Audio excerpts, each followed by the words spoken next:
হরে কৃষ্ণ। আমি প্রেমময় নিতাই দাস। তা আমি দুঃখের সঙ্গে জানাচ্ছি যে পরশুদিন আমার জামাইবাবু তিনি অকালে আমাদেরকে ছেড়ে চলে গেলেন। আমি ভাবতে পারছি না যে এত তাড়াতাড়ি জামাইবাবু চলে যাবেন।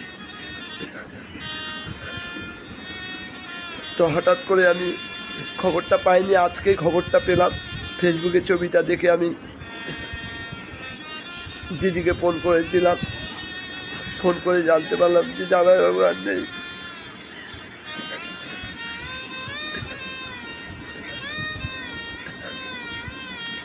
না ফেরার দেশে চলে গেলেন।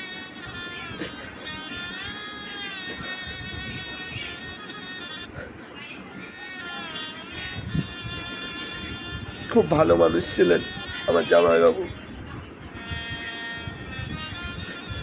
তো যাই হোক, আমি সকলকে বলবো যে তোমরা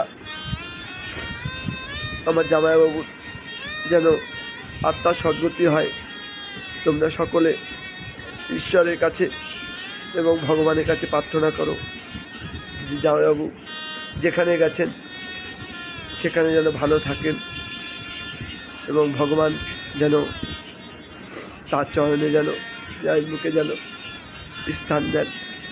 এটাই কামনা, আর কিছু কামনা করি না। জানো তুমি যেখানে থেকো ভালো থেকো, ভালো থেকো। কয়েকদিন আগেও জামাইবাবু আমার কথাই বারবার করে বলেছে দিদিকে, খুব ভালোবাসতো আমাকে।